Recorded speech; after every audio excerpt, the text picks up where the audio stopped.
everyone, and welcome to Lee's Travels. A bit of background around this trip.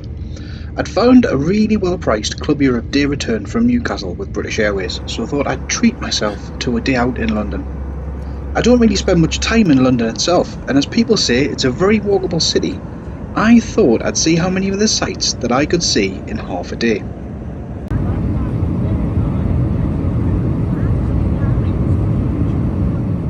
So here goes. It's 8:34 am and I calculate I have around 6 to 6.5 hours before I need to head back to the airport. Try and make use of that lounge before my flight back up to Newcastle.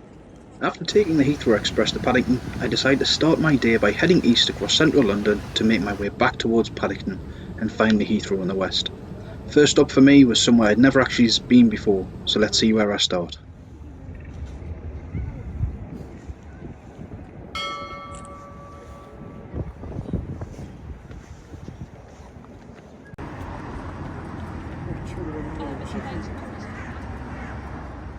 The Tower of London is 900 years old and is notable for housing the crown jewels. In the background we can actually see the City of London.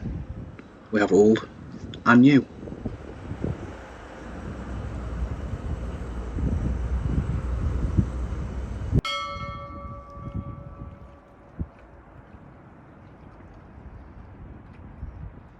Overlooking the Tower of London we have Tower Bridge, probably one of the most recognisable landmarks in London. Although it looks pretty old, it was only opened in 1894, so it's 129 years old this year.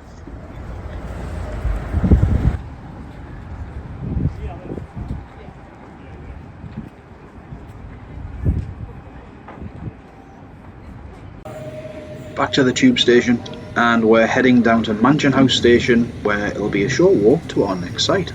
Mind the gap.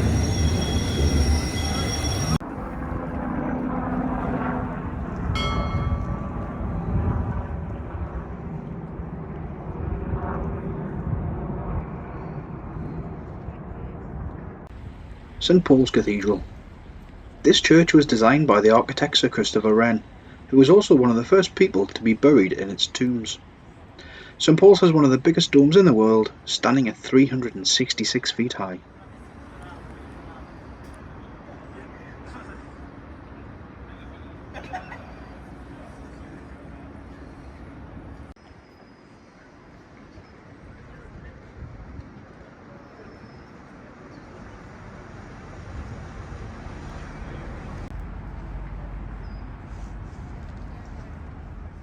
I made my way on foot from St Paul's Cathedral down to Blackfriars Station.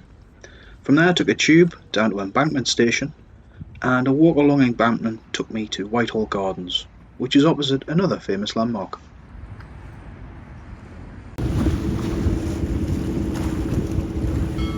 Opened on the 31st of December 1999, the London Eye was the tallest Ferris wheel in the world.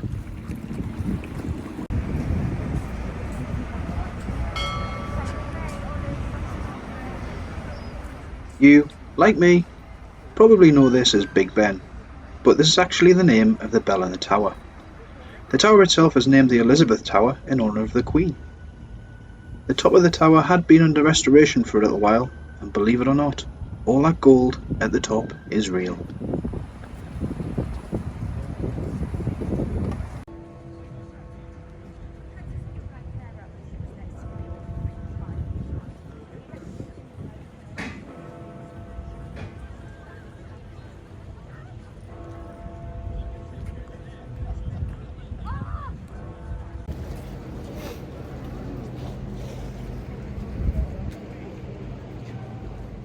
After watching the world go by around Westminster Bridge and Big Ben, it was time to head to the next site.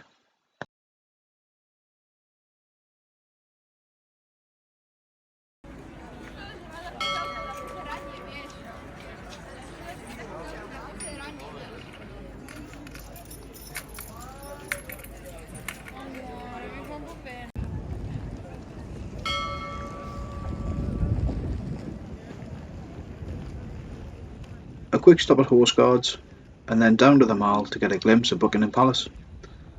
I was conscious that I wanted to see as much as I could, so I kept on going onto the next site.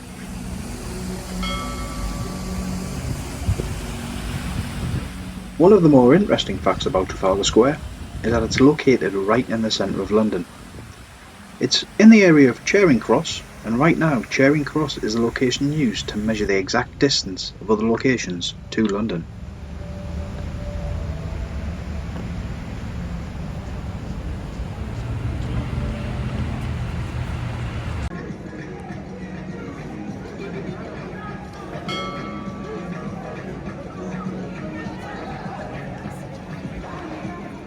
A short walk from Trafalgar Square is Covent Garden.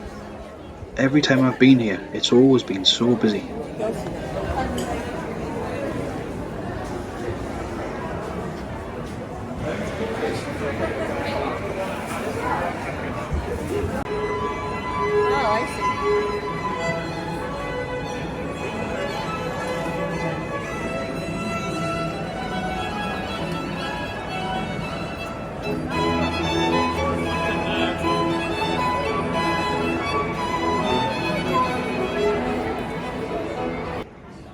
The Covent Garden Piazza was originally inspired by European piazzas, and it was hoped it would create the first of many public open spaces in London.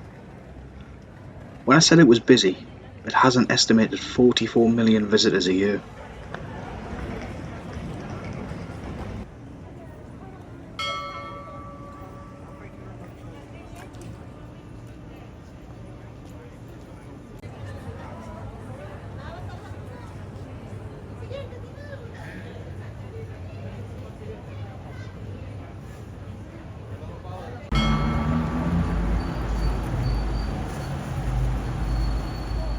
The Theatre District and Chinatown are situated right next to each other, and a lot of people will dine there before heading over to a show. Shaftesbury Avenue is home to both the Apollo and Gielgud theatres.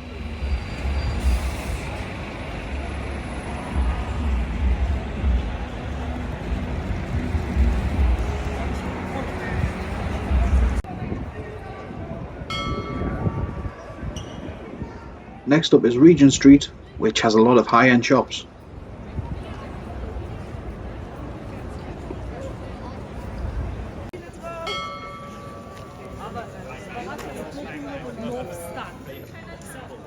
Once a playground for the rich and famous, Soho is the entertainment district in London, and this area, along with Carnaby Street, led the way in fashion back in the 60s.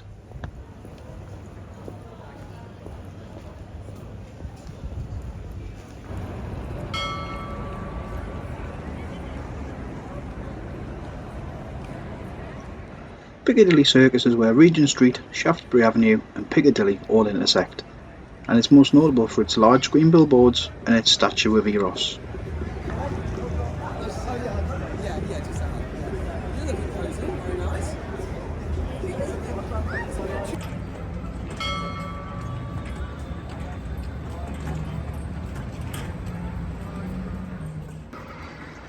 Leicester Square is home to film and entertainment, and this is where a lot of film premieres take place. Opposite Leicester Square Tube Station, you have the Hippodrome Casino, which is currently home to the UK show of Magic Mike. It was time to head back to the airport, so after the tube station I went and headed in the direction of Paddington Station and Heathrow Express.